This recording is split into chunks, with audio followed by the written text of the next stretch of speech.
Hello, wealth tycoons. Did you know Masa tells everyone that he is going to raise $100 billion for an investment fund? Yes, you heard that right, $100 billion. Some people thought he was smart, while others thought he was crazy. To be honest, it's probably a mix of the two. Masa has a magic about him. He dreams big, bets big, and sometimes loses big.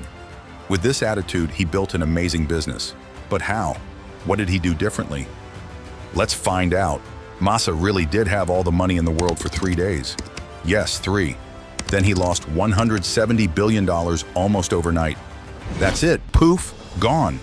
It's still the worst loss of a person in history. Masa, on the other hand, doesn't stop after something like that. Most people would be rocking back and forth in the corner. It said, if you fall 7 times, get up 8 times.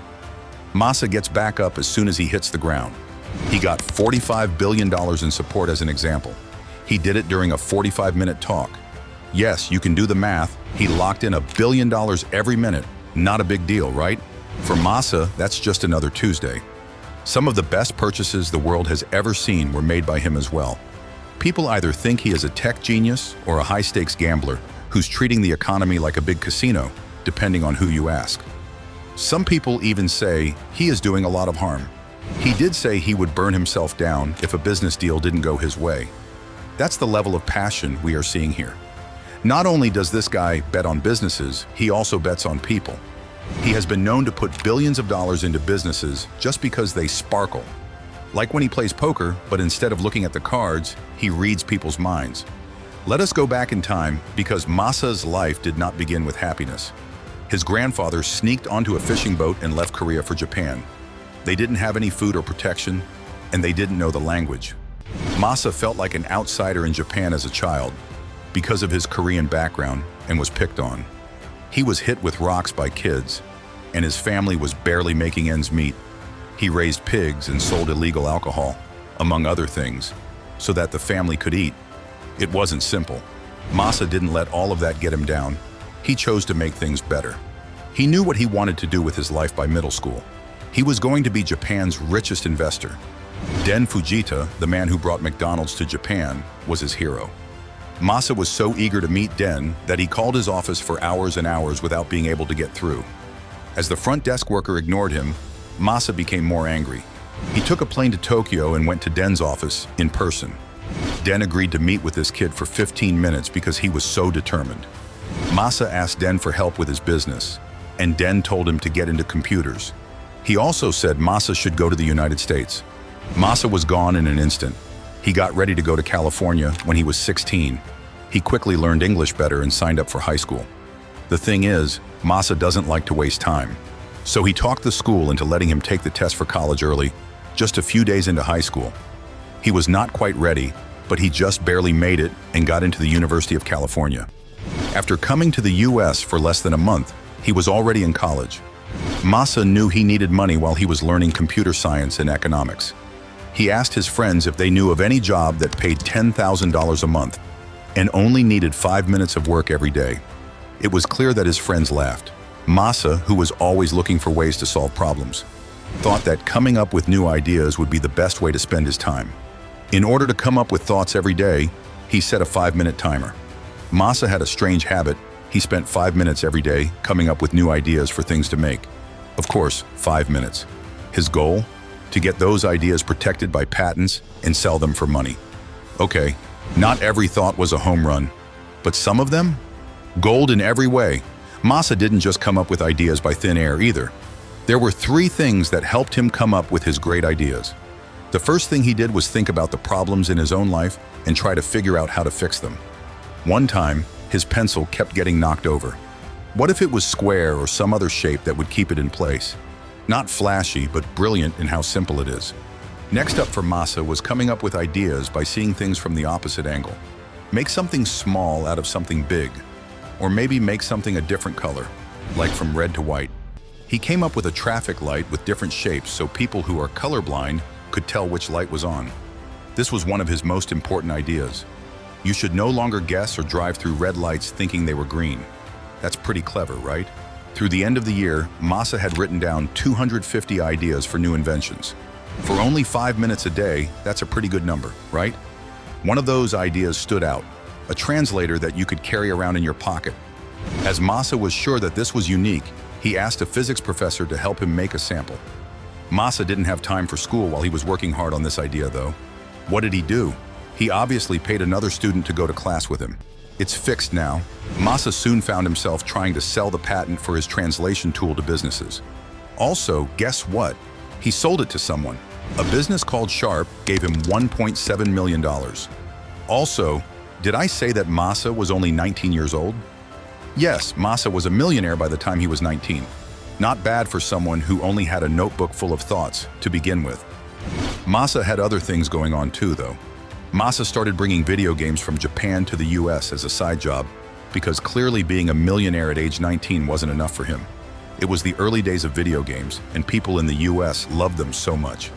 He spent most of his time playing a game called Space Invaders. He set up machines in restaurants and bars all over the city. It was a great success. Masa brought in more than 350 video games and made more than $1 million in just 6 months. Yes, once more. Masa was very smart because he brought these machines in on credit, which means he didn't pay for them right away. They got to the US really quickly because he sent them by plane. He made cash from these video games before he even bought them. It was a smart move that made Masa even more famous. He just had a natural knack for business. Masa was working like all the time. 7 days a week, they hardly sleep. He was not one of those people who hated everything about it, though. Masa liked to grind. He was working hard because he liked it and because it was making him a lot of money. Masa finally chose to return to Japan after becoming very wealthy in the United States. Masa kept his word and told his mom he would come back after college. He wasn't going back to rest and drinking tea, though. He had plans, big ones. Masa sat down and thought about how to make his business in Japan even bigger. A lot of different things were used to rank the 40 possible business ideas that he came up with. He finally decided to start a business that sold computer software after giving it a lot of thought. That is how SoftBank came to be. Remember that this happened in the early 1980s, when home computers were just becoming popular. But Masa, what would happen? He thought computers were going to be very important, and he wanted to be at the front of the change. He didn't let the fact that he didn't know anything about software stop him. Before he hired 2 people, he stood on a box in the office and gave them a pep talk. His words meant that SoftBank would grow to be a truly huge business. They thought he was crazy, and after a while, both of them quit. It looked like they might have been right at first. Masa had a hard time getting SoftBank going. He started a few magazines about computers to get people excited, but they didn't do very well. Almost everyone told him to give up. People warned Masa that he would waste all the money he had made, but he didn't listen. He didn't give up. He kept putting more and more money into his dream. Masa's hard work finally began to pay off. In the early 1990s, SoftBank began to grow at the same time that personal computers became very popular. Just as things were getting better, though, bad luck hit. Masa got really sick. In the end, he was hospitalized because he had chronic hepatitis. The doctors were not sure if they could even help him get better. Masa's business was finally off the ground, but he was now faced with the fact that he might not have long to live. But Masa was a workaholic, and he wasn't going to let being sick slow him down. To pay for his business, the bank gave him loans. He knew that if the banks found out he was sick, they would stop giving him loans. Masa didn't tell anyone about it. He would sneak out of the hospital to keep the business going and go to meetings. Thankfully, Masa got better. He was more driven than ever after that health scare. He knew that time was running out and that he needed to move quickly if he wanted to make his dreams come true. SoftBank had 800 workers and was making $1 billion a year by the mid-1990s. Masa sold the business to the public, which brought in even more cash. That wasn't enough for Masa, though. He saw how technology would change the world, and he wasn't going to stop until SoftBank was a big part of that future. Back when Yahoo was only worth $40 million, he put a lot of money into it.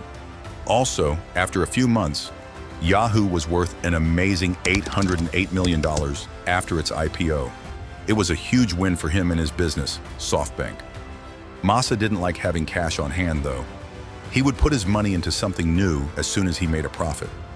By the late 1990s, SoftBank had grown into a huge business that bought shares in tech companies that Masa believed in, almost like a venture capital firm. In 1998, he put $400 million into a company called E-Trade after only one phone call with the founder of the business. This guy went with his gut. Through the end of the 1990s, he had crazy $3 billion poured into 800 business ideas. The people who work at SoftBank could hardly keep up with all the investments he was making. Masa himself. Every 3 months, he met with 200 business owners to look for the next big thing. He learned an important lesson. You don't need every investment to be a winner. All the mistakes can be made up for by one big win. And that big win came in 2000. Masa learned about an internet business in China called Alibaba. Jack Ma, the founder, was not even looking for backers. But Masa kept trying. Masa saw that Alibaba had promise, even though it only had a few employees and no real business plan. He talked Jack Ma into taking $20 million from SoftBank. That bet would be worth more than $70 billion years from now. Sure, $1 billion. Masa didn't end there. He set up Japan's biggest investment fund ever and gave more money to internet companies. Masa was the richest person in the world for a few days in 2000. The New York Times even called him the Bill Gates of Japan. Then the dot-com bubble burst. Masa lost $70 billion when the market crashed. It was the biggest loss any investment had ever had. He didn't slow down, though. He did something crazy in 2001 when he got into the internet business in Japan. He was so determined to play that he broke into a government office and told the people there that he would burn himself if they didn't help him. Very dramatic, right? When Masa started his internet service, he priced it half as much as other providers. At first, it was losing money, though. He had a simple plan: grow quickly, get a bigger share of the market, and think about making money later. By 2007, he was interested in cell phones, which were the next big thing. He even talked to Steve Jobs about making a new kind of cell phone that was more like a small computer. Someone called the iPhone was being worked on by Apple, Steve told him. Masa was thrilled and asked if he could only sell it in Japan. Steve laughed and told Masa, "You don't even run a cell phone company in Japan. How are you going to sell it?" That's not Masa, though. He just said, "I'll buy one," and he did. The deal was worth about $20 billion, and he got the right to sell the iPhone in Japan. Everyone is excited about the new iPhone, right? To get as much of the market as possible, Masa, which is always ahead of the curve, is giving deals that are way too cheap to be true. He's not just staying in one lane, though. Not at all. He's putting money into a lot of different tech businesses, such as a company that makes robots that can read people's feelings. Crazy, huh? He talks a lot about his 300-year vision. I mean, this guy can imagine a future where SoftBank could help people talk to each other telepathically, or, get this, talk to dogs. Aren't they crazy ambitious? That being said, Masa wasn't happy with how quickly he was taking up businesses. His drive was much stronger than most. Because his money was stuck in other places, he even missed out on some big chances. A well-known example, at the start of Amazon, he had the chance to put money into the company. He did talk about it with Jeff Bezos, but Masa wasn't able to get enough money together in time and missed the deal. Masa then realized something very important. He needed a big war chest. He had a huge fund, so he would never miss a great chance again. That's when he had the idea for the Vision Fund, a huge $100 billion venture capital fund that had never been seen before. It was 4 times bigger than any other fundraiser. People thought he was a little... You might think it's impossible to get $100 billion too. Not for Masa, anyway. You see, there was a cool event going on in Saudi Arabia. The country was very wealthy thanks to oil, but the rest of the world was moving toward clean energy. Here comes Mohammed bin Salman, the crown prince of Saudi Arabia. He knew they had to put that oil money into something other than oil, and Masa, who was known for taking big risks in technology, was the best person to trust with big bets on the future. Masa then takes off to meet the prince. Even better, while they're in the air, he looks at his team's pitch and changes the amount they want to ask for. He writes in $100 billion instead of $30 billion. Aim high, right? Masa gets $45 billion in just 45 minutes after meeting the prince. That is, in fact, $1 billion for every minute of talk. It's crazy. After that, he added money from Apple, Foxconn, Abu Dhabi, and SoftBank itself. That crazy $100 billion was Masa's dream come true before you knew it. What are you going to do with all that cash? Simply put, AI. Masa is sure that we're moving towards something called the singularity, where AI will be smarter than humans. He was right about computers, the internet, and cell phones in the past, and now he's putting everything on AI. He thinks about things in terms of high risk, high reward. He's just like that. He once said that he wants to be known as the crazy guy who bet on the future. That's a pretty strong claim, whether you agree with his ways or not. Of course, every story has more than one side.